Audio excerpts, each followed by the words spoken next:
Hello friends, तो हमारे channel में आपका फिर से बहुत स्वागत है। और आज हम इस वीडियो में बात करने वाले हैं स्पेक्ट्रोस्कोपी के बारे में। Spectroscopy is a very important topics for chemistry. तो हमको ये मालूम ही है कि केमिस्ट्री में बहुत ही ज़्यादा ज़रूरत पड़ती है स्पेक्ट्रोस्कोपी की। और अभी अगर प्रेजेंट में देखा जाए तो जितने भी मॉलिक्यूल या एटम्स या किसी भी मैटर का अगर हमको इन्फॉर्मेशन लेना होता है तो हमको स्पेक्ट्रोस्कोपी का मदद ही लेना पड़ेगा। तो इस तरह से हम जानेंगे कि स्पेक्ट्रोस्कोपी आखिर क्या होता है। तो स्पेक्ट्रोस्कोपी एक ब्रांच है केमिस्ट्री का जिसमें हम स्पेक्ट्रम के बारे में या किसी मैटर के बारे में स्टडी करते हैं। और स्पेशली अगर हम बोलना चाहें तो जब भी कभी इलेक्ट्रोमैग्नेटिक रेडिएशन, जो कि हम सनलाइट ही जिसको हम बोल सकते हैं, तो कभी भी इलेक्ट्रोमैग्नेटिक रेडिएशन अगर किसी मैटर से क्या करेगा, इंटरेक्ट करेगा, तो उस प्रोसीजर में क्या संभावनाएं हैं उसको जानने के लिए भी हम स्पेक्ट्रोस्कोपी का स्टडी करते हैं। तो स्पेक्ट्रोस्कोपी में हम देख सकते हैं कि जब इलेक्ट्रोमैग्नेटिक रेडिएशन, आप जानते हो ये इलेक्ट्रोमैग्नेटिक रेडिएशन मान लीजिए, और इसके आगे अगर हम कोई भी मैटर रख दें तो ये क्या करेगा, मैटर से टकरा के कुछ इंटरेक्शन होगा इनके बीच में, ठीक है ना। मैटर और इलेक्ट्रोमैग्नेटिक रेडिएशन के बीच में कोई इंटरेक्शंस होगा और इसके बाद जो ट्रांसमिटेड इलेक्ट्रोमैग्नेटिक रेडिएशन हमको मिलेगी, तो उसको हम ऑब्जर्व करेंगे, उसको एनालिसिस करेंगे और तब जाके हमें क्या होगा, किसी मैटर की जानकारी होगी। तो कभी भी अगर हमें कोई मैटर के बारे में जानना होता है तो हम कुछ नहीं करते, उस मैटर को किससे इंटरेक्ट कराना पड़ता है, इलेक्ट्रोमैग्नेटिक रेडिएशन से। और इस तरफ जो ट्रांसमिटेड इलेक्ट्रोमैग्नेटिक रेडिएशन निकला रहेगा, इसको हम एनालिसिस करेंगे या फिर इस स्पेक्ट्रम का एनालिसिस करेंगे, जिसकी सहायता से हमें ट्रांसमिटेड EMR की सहायता से हमें इस मैटर की जानकारी मिलेगी। तो इस तरह से यही होता है आपका स्पेक्ट्रोस्कोपी, ठीक है। इसमें मेन प्रोसीजर होता है मैटर और इलेक्ट्रोमैग्नेटिक रेडिएशन के बीच का इंटरेक्शंस। अब हम देखेंगे कि क्या होगा जब कोई इलेक्ट्रोमैग्नेटिक रेडिएशन मैटर से जाके टकराए या मैटर से रिएक्ट करे, ठीक है। तो इस तरह से हम देख सकते हैं कि इस दौरान क्या होगा, दो प्रकार का प्रोसीजर होता है, हमको दो प्रकार का स्पेक्ट्रम मिलेगा। एक होगा आपका एब्जॉर्प्शन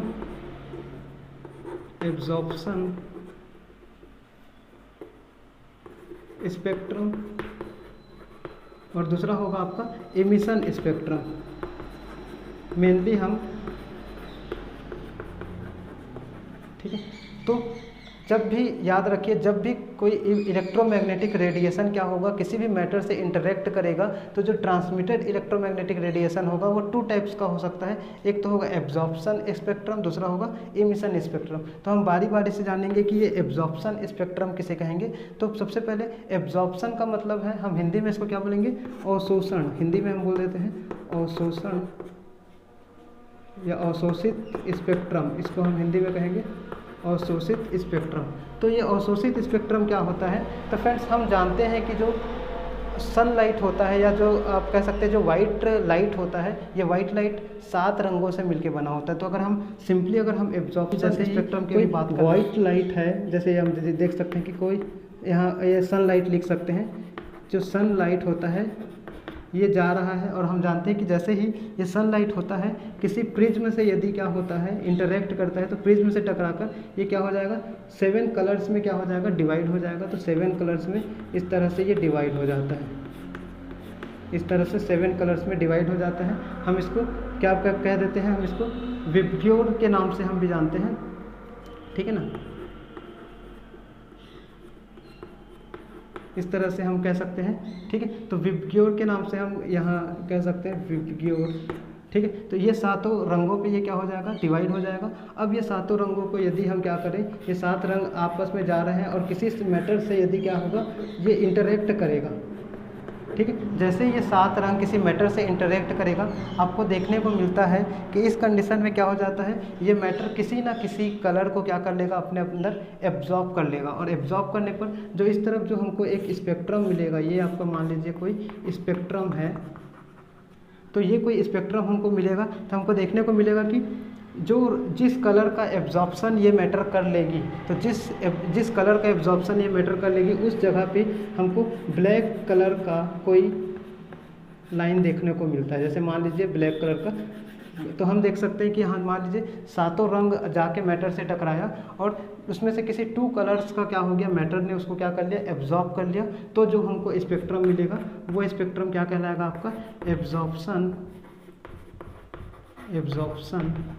स्पेक्ट्रम कहलाता है। तो एब्जॉर्प्शन स्पेक्ट्रम क्या है, तो जब कभी भी कोई इलेक्ट्रोमैग्नेटिक रेडिएशन या फिर जो आपका सनलाइट होता है वो किसी मैटर से टकराता है, तो मैटर से इंटरेक्ट करता है, तो मैटर उसमें से कुछ वेवलेंथ वाली रंगों को क्या कर लेती है, अपने अंदर एब्जॉर्ब कर लेती है, जिसमें प्राप्त होने वाले स्पेक्ट्रम में उन एब्जॉर्प्शन वाले कलर की जगह पे क्या दिखाई देती, कुछ ब्लैक कलर की पट्टियाँ दिखाई देती हैं। तो इसी तरह का जो रेडिएशन या स्पेक्ट्रम होता है वो एब्जॉर्प्शन स्पेक्ट्रम कहलाता है। इसको हम बोलते हैं, इसमें कुछ नहीं, बस मैटर ने क्या कर लिया, इलेक्ट्रोमैग्नेटिक रेडिएशन से कुछ वेवलेंथ वाले कलर्स को क्या कर लिया, अपने अंदर एब्जॉर्ब कर लिया। ठीक है, इसी तरह से दूसरे नंबर में हम बात कर देते हैं इमिशन स्पेक्ट्रम के बारे में, जिसमें कुछ चीज़ इमिट होगा। बात करेंगे इमिशन स्पेक्ट्रम क्या होता है, तो जैसे उसमें अवशोषण हो रहा था किसी भी इलेक्ट्रोमैग्नेटिक रेडिएशंस के कुछ कलर्स को क्या कर लिया जाता था, अवशोषित कर लिया जाता था, इसमें क्या किया जाएगा, उसे उत्सर्जित किया जाएगा। तो हम देख रहे हैं कि इसमें क्या होता था, जब जैसे ही कोई इलेक्ट्रोमैग्नेटिक रेडिएशन जाती थी और किसी मैटर से टकराती थी, तो मैटर क्या कर लेता था, उसको अपने अंदर एब्जॉर्ब कर लेता था। जैसे ही एब्जॉर्ब करता था, उसके आगे जो हमको स्पेक्ट्रम मिलता था, उस स्पेक्ट्रम में कुछ ब्लैक कलर की पट्टियाँ दिखाई देती थी, जो ये बताती थी कि इन कलर्स को क्या कर लिया गया है, एब्जॉर्ब कर लिया गया है। ठीक है, तो आगे चलकर जब यही मैटर, आगे इस मैटर को मान लीजिए आपने क्या किया, हीट किया, तो आगे हीट करने पर इसमें से क्या होता था, कुछ रेडिएशंस क्या होते थे, बाहर निकलते थे। ठीक है ना, हीट करने पर कुछ रेडिएशन इमिट होता था। ठीक है, तो कुछ रेडिएशन जब इमिट हो रहा है, तो इस तरह के रेडिएशन को हम क्या कह रहे हैं, इसको कह रहे हैं इमिशंस स्पेक्ट्रम का नाम दे देते हैं। तो इस तरह से हमने देखा कि एब्जॉर्प्शन स्पेक्ट्रम में क्या हो रहा था, कुछ वेवलेंथ वाली कलर्स को क्या कर रहा है, मैटर एब्जॉर्ब कर रहा है, जबकि इमिशंस में क्या कर रहा है, कुछ वेवलेंथ को क्या वाली कलर्स को वो क्या कर रहा है, अपने में से या किसी रेडिएशन को अपने में से क्या कर रहा है, बाहर इमिट कर रहा है, इसीलिए हमने इसको इमिशन स्पेक्ट्रम कहा। ठीक है, तो अगर हम देखें स्पेक्ट्रोस्कोपी में जो सबसे ज़्यादा स्टडी किया जाता है वो होता है एब्जॉर्प्शन बेस्ड स्पेक्ट्रोस्कोपी या स्पेक्ट्रम्स का, जो एब्जॉर्प्शंस पे बेस्ड होता है। तो अब हम आगे बात करेंगे एब्जॉर्प्शन बेस्ड आपका स्पेक्ट्रोस्कोपी के बारे में। तो फ्रेंड्स, अब हम बात करने वाले हैं कुछ एब्जॉर्प्शन बेस्ड स्पेक्ट्रोस्कोपी के बारे में या स्पेक्ट्रम्स के बारे में। एब्जॉर्प्शन बेस्ड मतलब मैटर जब क्या करता है, किसी कलर्स या कुछ वेवलेंथ्स को अपने अंदर क्या कर लेता है, एब्जॉर्ब कर लेता है, तो उससे जो स्पेक्ट्रम मिलता है वो हमारा एब्जॉर्प्शन स्पेक्ट्रम कहलाता है। और इसके अंतर्गत इलेक्ट्रोमैग्नेटिक रेडिएशंस के कौन कौन से रेंज वाले रेडिएशंस आते हैं उसकी बात करते हैं। तो इसमें हमको पता होना चाहिए कि जो इलेक्ट्रोमैग्नेटिक रेडिएशन होता है, जिसको हम सनलाइट भी कह सकते हैं, वो क्या होगा तो एक ही, लेकिन इसको उसके रेंज के आधार पे क्या किया गया है, डिवाइड्स किया गया है। तो सबसे पहले इसमें हमको देखने को मिलता है कि सबसे पहले इसमें गामा रेस आती है, गामा रेस। ठीक है, उसी प्रकार से ये उसके बाद आ जाएगा आपका एक्सरे आ जाएगा, एक्सरे आ जाएगा। ठीक है, उसके बाद आ जाएगा आपका अल्ट्रा वायलेट, जिसको हम यूवी भी बोल सकते हैं, अल्ट्रा वायलेट। उसके बाद आ जाएगा आपका विजिबल। ठीक है, ये कंटिन्यू जा रहा है, सबसे पहले गामा रेस, उसके बाद एक्सरे, उसके बाद अल्ट्रा वायलेट, उसके बाद विजिबल रेस बोला जा सकता है। ठीक है,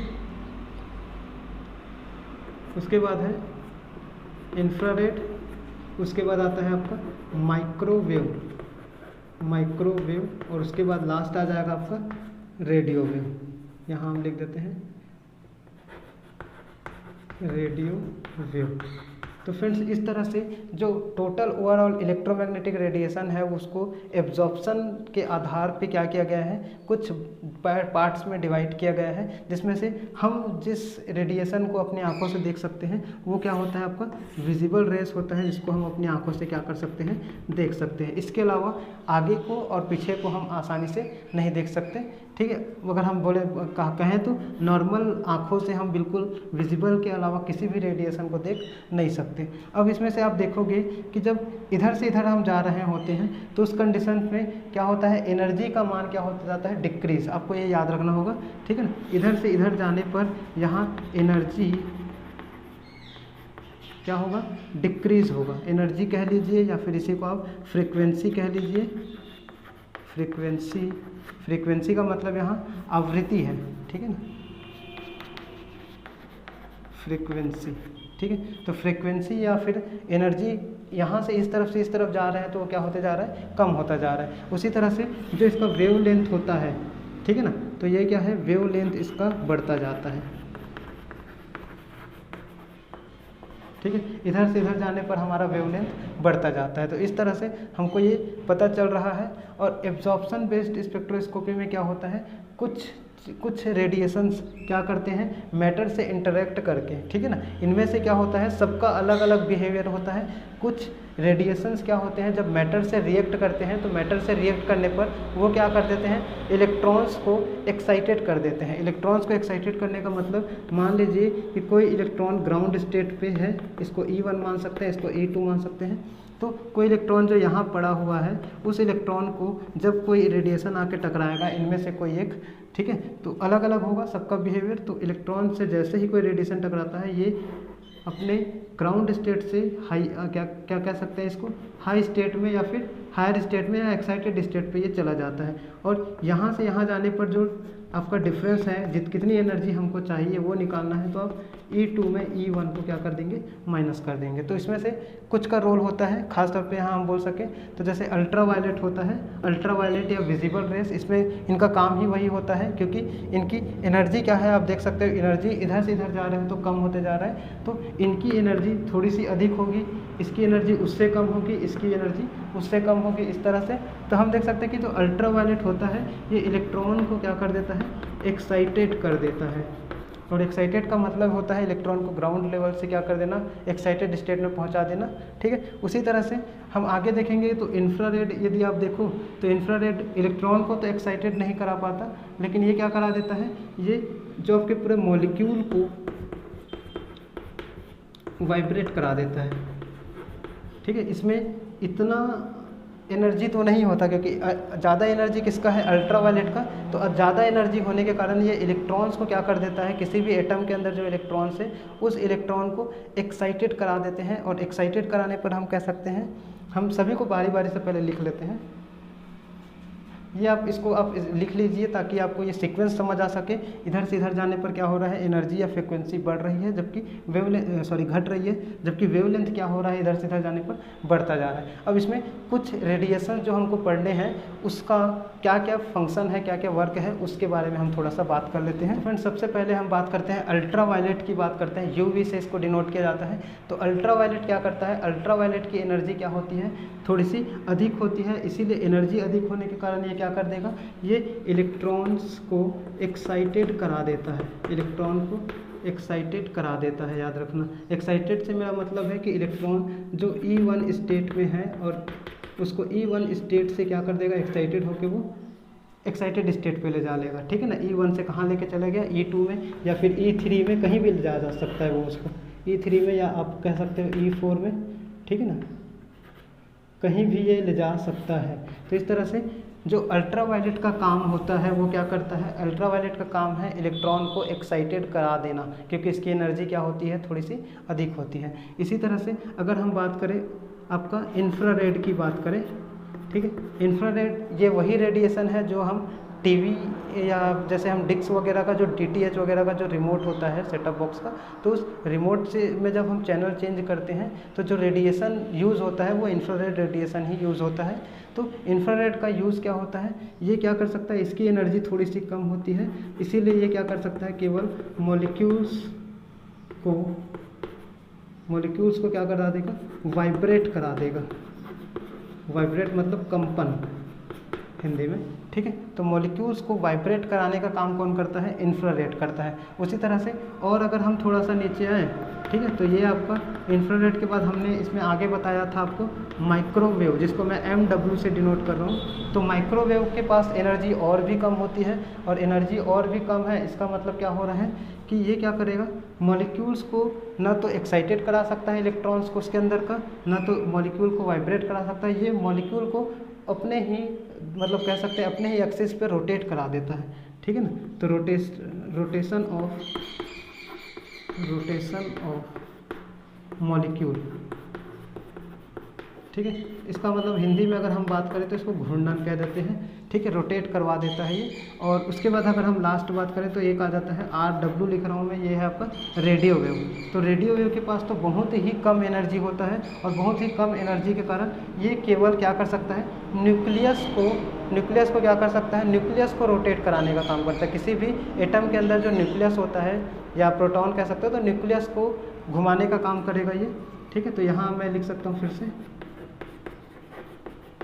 rotation of nucleus in any atoms, ठीक है। किसी भी एटम्स के अंदर का जो न्यूक्लियस होता है, मतलब नाभिक होता है, उस न्यूक्लियस को रोटेट करवाने का काम कौन करता है, आपका रेडियो वेव। तो इस तरह से मेनली हम एब्जॉर्प्शन बेस्ड स्पेक्ट्रम में हम इन चारों का ही स्टडी करने वाले हैं। आगे हमारे वीडियो में आपको देखने को मिलेगा, हम बारी बारी से एक एक टॉपिक पे एक एक वीडियो बनाएंगे, ठीक है। तो इस तरह से आप देख सकते हो कि ऊपर से नीचे आ रहे हो तो यहाँ एनर्जी का मान क्या होता जा रहा है, डिक्रीज होता जा रहा है। एनर्जी ऊपर से नीचे आने पर क्या होती जा रही है, डिक्रीज होती जा रही है। और सभी का रोल मैंने आपको बता दिया। अल्ट्रावायलेट इज एक्साइटेड करवा देगा वो इलेक्ट्रॉन्स को, किसके इलेक्ट्रॉन्स को, किसी भी एटम के अंदर के इलेक्ट्रॉन को, बिकॉज इसकी एनर्जी क्या है, ज़्यादा है। इंफ्रारेड मॉलिक्यूल को केवल और केवल वाइब्रेट करा सकता है क्योंकि इसकी एनर्जी कम है।